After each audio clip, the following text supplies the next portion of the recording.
tenemos todo el entusiasmo de poder mejorar nuestro trabajo, o sea, hemos ido avanzando y hemos logrado mucho, pero creo que todavía podemos mejorarlo y agradecerles por su tiempo, por estar aquí en nuestro país, por apoyarnos, por ayudarnos y pedirle que por favor a partir de ahora se considere parte de nuestro equipo.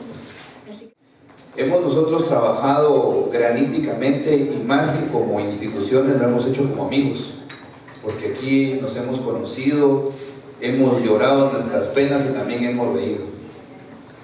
Una de las situaciones fundamentales es que cada uno de los compañeros que están aquí han brindado su granito de conocimiento para poder avanzar en esto. UNICEF, pues UNICEF tengo una experiencia muy larga con UNICEF, como oficial de UNICEF estuve casi 8 años, primero 4 años y algo en Nigeria, en África, después 3 años y medio en Haití. Además de eso he hecho muchas consultorías con UNICEF. Las primeras que hice cuando yo era un joven consultor me llevaban a lugares lejanos. Estuve en Bangladesh, estuve en Etiopía, consultorías con UNICEF. Ya más recientemente he estado en Papúa Nueva Guinea, en Mozambique, incluso hice una consultoría aquí en Guatemala. Este tema, y como muchos temas, ¿verdad? Hablemos de educación o de lo que sea, lo que importa son los liderazgos. Es decir, los temas están ahí, hay mucha bibliografía, todo eso existe, pero si no hay liderazgo, las cosas no funcionan. Insistir en esto de cómo a veces las personas son las que llevan adelante los procesos. Cada uno de ustedes es un líder en su sector, en su institución, y depende mucho de ustedes de que esto tenga éxito o no. Más que de mi visita o de muchas otras cosas, depende mucho de cómo van a empujar ustedes esto hacia adelante. Estamos hablando de sostenibilidad, ¿no? Y uno de los factores que ya ha sido mencionado, entre los problemas, entre los desafíos, es que cambian las instituciones, las personas rotan, se van, o llega un nuevo director, no le interesa tanto. Eso lo vemos siempre, ¿no? Y eso es algo que vamos a enfrentar en todo nuestro trabajo cada vez. Pero, ¿cuál es la garantía de que eso tenga un impacto negativo mínimo en las cosas que hacemos? Es que a nivel de la base, a nivel de las comunidades, estén fortalecidas y que la demanda venga de ahí, ¿verdad? Si hay una demanda sólida, bien estructurada desde las comunidades, tiene que haber una respuesta adecuada de parte de las instituciones de gobierno, de parte de la cooperación internacional, etc. O sea que eso es lo que hay que construir, eso es lo que nos interesa más construir, que haya una capacidad de demanda y una capacidad organizada, planificada de demanda de comunidades fortalecidas. ¿Por qué? Porque no estamos lidiando con problemas técnicos. Es decir, la parte técnica es importante, pero no estamos lidiando con eso. Estamos lidiando con personas, estamos lidiando con comunidades, ¿no? Estamos lidiando con la madre que se le está muriendo el hijo, estamos lidiando con problemas dentro de la comunidad, entre la gente que explota a otra, porque tampoco hay que mitificar las comunidades y pensar que son todas bonitas y todas homogéneas. En toda comunidad hay el rico, el pobre, el que explota, el que no explota, etc. Entonces, ahí es donde aprendemos muchas cosas. Es decir, no es bajar la teoría hasta las comunidades, sino decir que la teoría se hace de la experiencia, ¿no? Y de ahí estamos haciendo por eso una teoría que no es homogénea. Es decir, yo vengo aquí a compartir mi conocimiento, pero también a aprender, porque yo no puedo traer ninguna receta de ninguna parte, ¿verdad? Las soluciones las tienen aquí, ¿no? Pero evidentemente en esa interacción, es importante decirlo, es donde todos aprendemos. ¿Por qué? Porque hacemos un trabajo de tipo interdisciplinario en el sentido más amplio. Primero porque venimos de diferentes tipos de estudio, de experiencia, etc. Disciplinas diferentes de pensamiento y de acción, pero también interdisciplinario porque trabajamos con gente que tiene su disciplina, el agricultor, la ama de casa, quien sea, el radialista de una radio comunitaria. Todo eso nos enriquece y nos permite tener un diálogo que es mucho más fructífero, ¿no? Evidentemente el privilegio que yo considero pionero de lograr esta plataforma interinstitucional.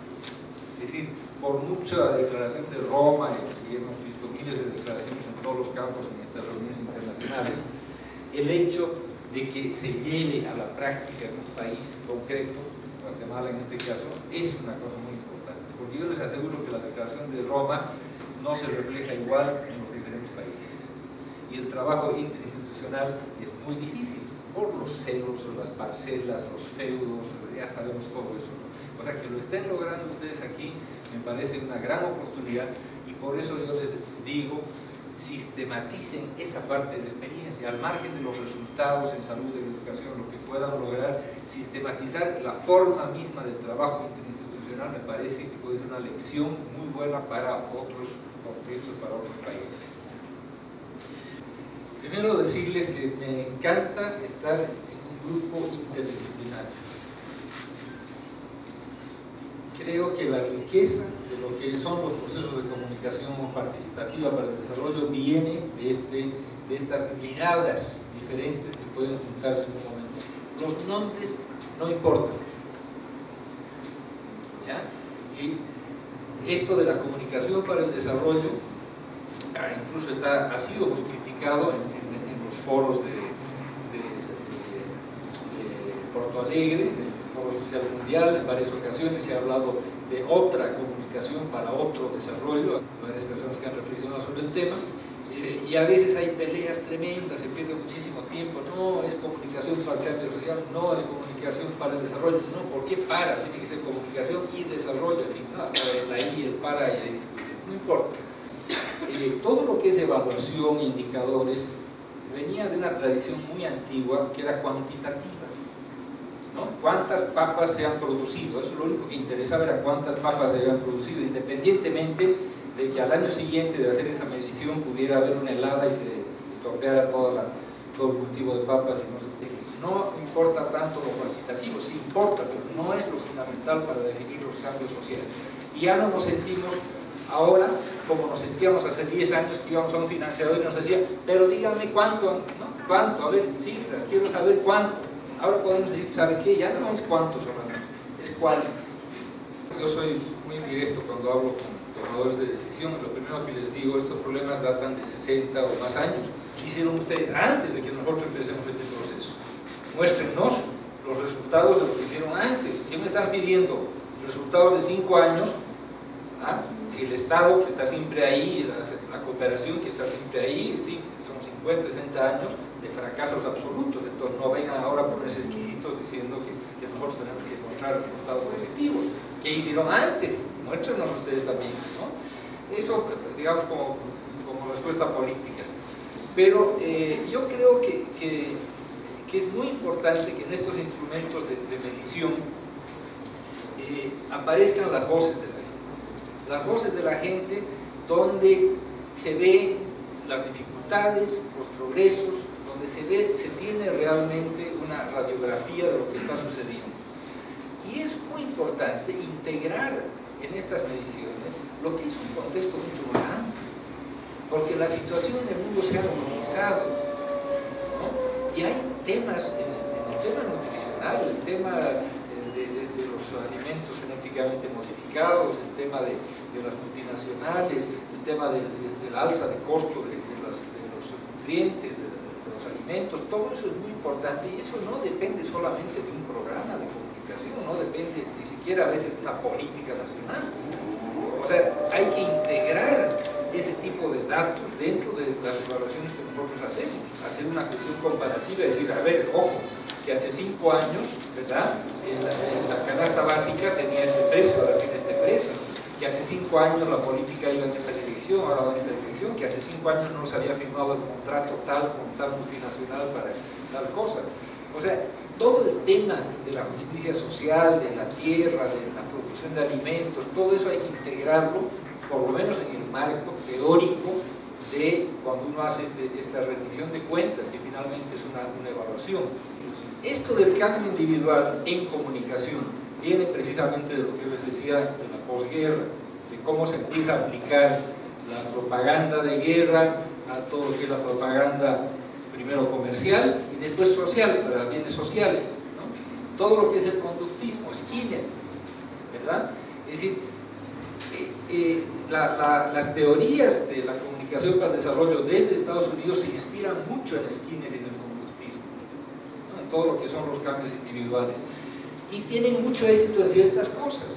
Por ejemplo, en la campaña antitabaco en Estados Unidos poco a poco fue un éxito, ¿no? Ya son políticas, ya se ha logrado disminuir bastante, aunque sigue, pero las cosas no se aplican. Por eso es que no hay modelos únicos. Las cosas no se aplican igual en diferentes contextos sociales. Si hablamos de África, si hablamos de América Latina, tenemos comunidades fuertes, es decir, comunidades que tienen lenguas diferentes, comunidades que viven en espacios más o menos homogéneos, comunidades que tienen intereses que son muy específicos. Entonces ya no se puede pensar solamente en cambios individuales, porque en muchos casos todo se decide en comunidad. En Bolivia muchísimas cosas, sobre todo en el área del altiplano, que es el área indígena más importante, las cosas se deciden en comunidad. Entonces los cambios individuales pasan primero por cambios que se asumen como comunidad, y eso es bien importante. Lo que queremos aquí es generar y fortalecer políticas públicas, que eso es fundamental en el trabajo de comunicación. No vamos ahí con recetas, no vamos ahí con contenidos ya terminados, vamos a trabajar con la gente para que entre todos podamos crear conocimiento. Primera cosa es la siguiente: si yo hablo y ustedes no me entienden, ¿de quién es la culpa? Mía. Si yo no sé hacerme entender, es culpa mía. Y depende de con quién uno habla para hacerse entender. Esa es la primera cosa. La segunda cosa es el comunicador, no estoy hablando del periodista. La principal característica del comunicador es saber escuchar. Si no sabemos escuchar, no vamos a poder comunicar.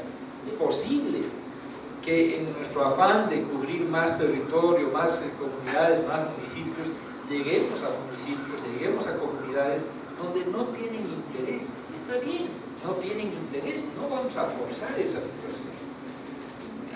Tenemos que partir siempre de algún lugar, de algún espacio, de alguna comunidad donde haya siquiera un grupo de personas interesadas. No podemos forzar las cosas porque eso ya es un fracaso seguro. Ahora, cuando ya ven estas comunidades que al principio pueden no interesarse, cuando ya ven que hay otras que han pasado por un proceso que les ha favorecido, que han crecido como organización, como comunidades, ya se van sumando, ¿verdad?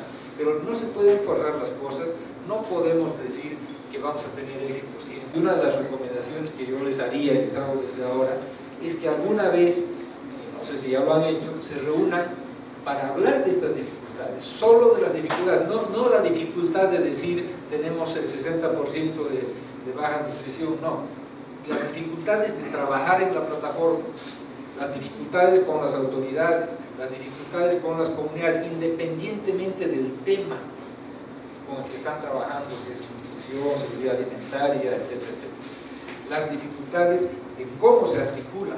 Yo creo que ese análisis de señalarlas, de poner claramente las dificultades en un árbol de problemas y tratar de ver qué respuestas se les puede dar, les va a ayudar mucho en este proceso.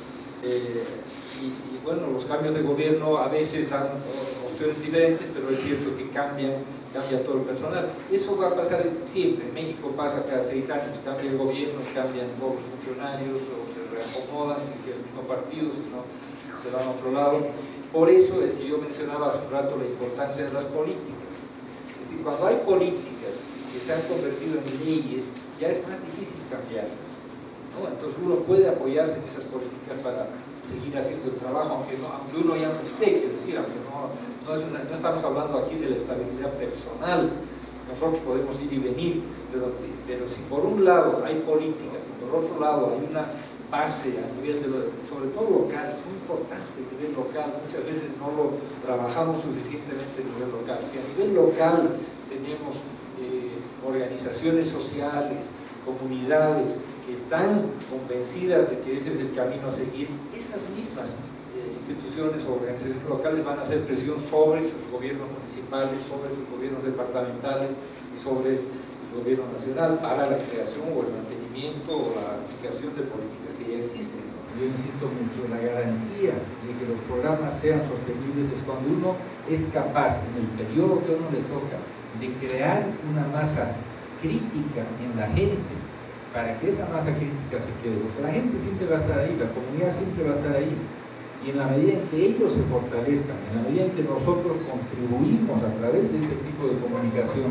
de fortalecer las organizaciones propias, comunitarias, en esa medida, si nosotros nos vamos, esas organizaciones van a ser capaces de seguir haciendo escuchar su voz. Lo que hace mover los cambios, lo que hace que se produzcan los cambios, son los liderazgos locales.